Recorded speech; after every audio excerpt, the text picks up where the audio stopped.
Yes. So I've got my session of Beatmaker 3 loaded up. And I'm just going to go through a beat breakdown in the style of SG. As I was flicking through a couple of beats that I'm going to use to send out as placements, and I just came across a couple, but this particular one, just what I did with it and the whole breakdown and how simple it is, I had to kind of break this one down. It's definitely giving me SG, Detroit. I can definitely hear it on SG's recent album El Toro 2. So let's get straight into the beat breakdown. So I've been working on some one-shot packs for quite a while now. Here's a selection of some simps that I was just messing around with.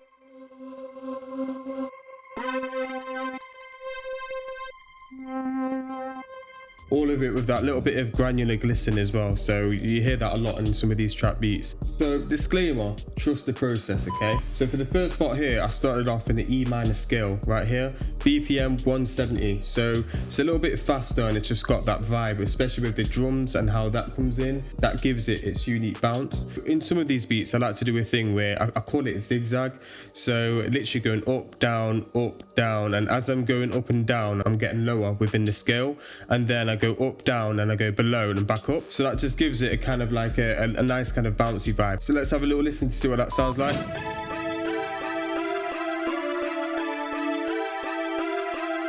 I just wanted to kind of bring this to life a bit more, so I added in some effects and it ended up sounding like this.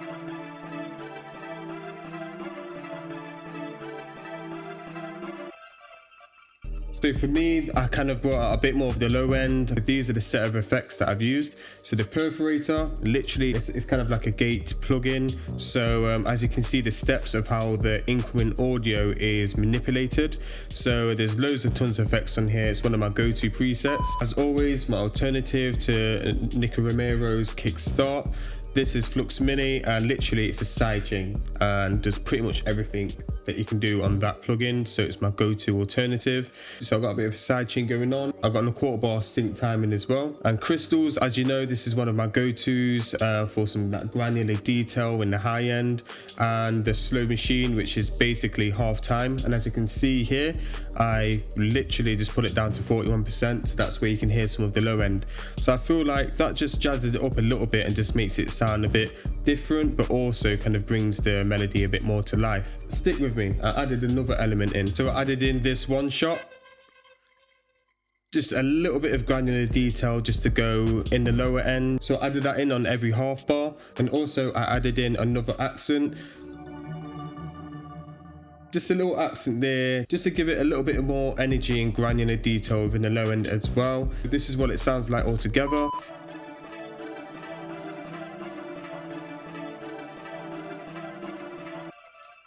I'm telling you, stick with me. So I knew that this is a basic foundation that I was just going to leave alone. I thought it wasn't going anywhere, and I remembered I added some effects in with this one. So I just thought I'll record it into another bank. I reversed it, so this is what it sounds like reversed.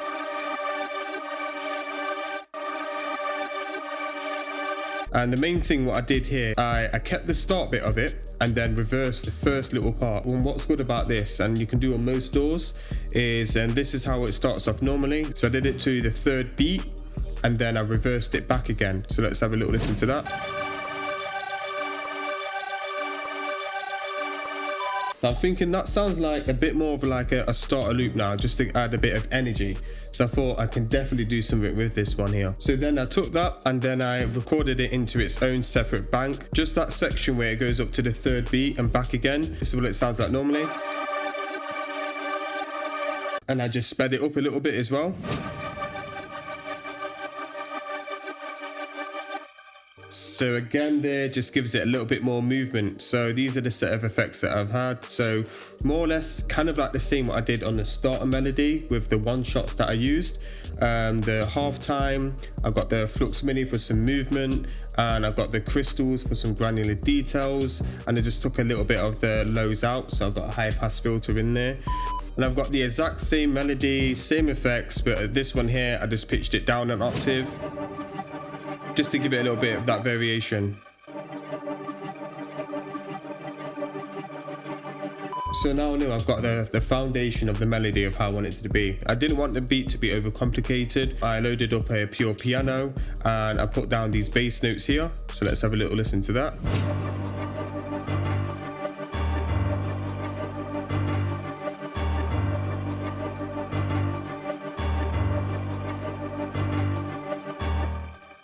So instantly, just from those pianos, you could just hear a bit more of Detroit sound kind of coming through, especially with the up tempo. That's what's going to give it its bounce. Thirdly, I added in a reverse piano just to give it some ambience as it comes to the end of the first 4 bar.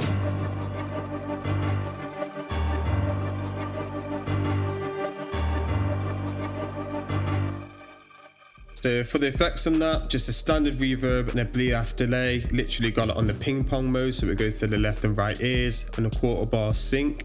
And here, as you can see with the dry and wetness, it's literally on 36% and the feedback 35%. So this is going to have a little tail end, which kind of just gives it a little bit of nice glisten when you listen back to the beat. And of course, got to add in a standard trap bell. This is all within my drum kit. If you want a set of the hardest drums going, literally my realist drum kit volume 2 and volume 1. If you buy volume 2, you get volume 1 for free. Definitely well worth the investment.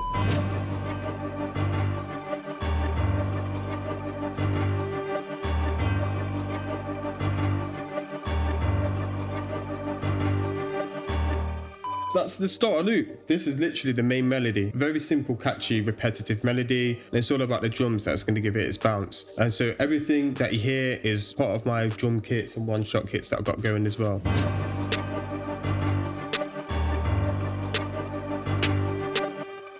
And so what I always do for the hi-hats, so I always start off with a little 2-step bounce. Sometimes I switch it up, take some hi-hats out, add some in, rolls, that kind of thing.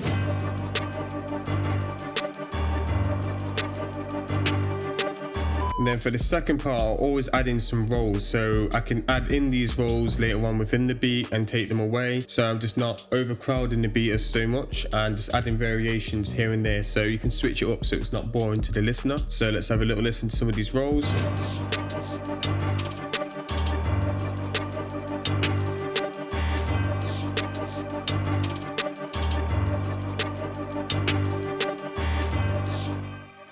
As always, some open hat just to kind of consolidate the whole thing together.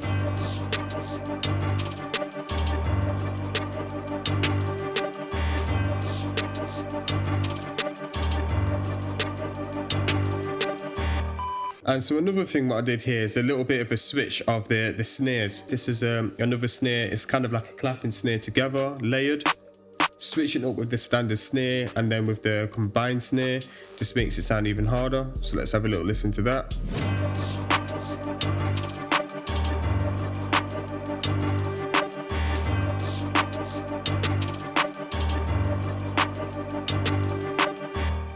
So now the main thing to tie this together is the 808.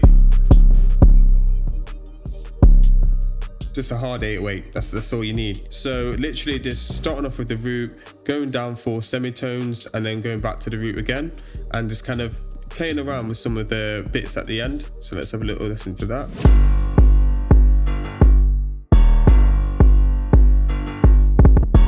So as you can hear, it just brings out more of a bounce, and velocity is key when with hi-hats, drum rolls, hi-hat snares, the whole lot. Messing around with the velocity definitely just gives it that bounce. Let's hear what that all sounds like together. I'm just bringing each element and then the 808 at the end.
Hard. So just to tie it all in together, of course, some kicks, literally just kind of following the bounce of the 808s, just ad-libbing off it, just checking to see what feels right, you know, to say all that together.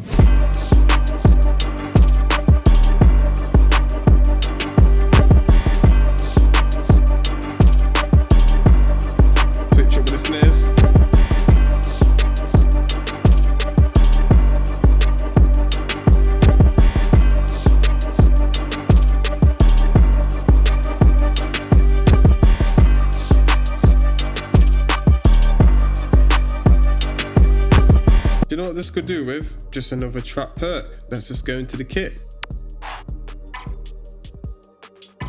Let's go.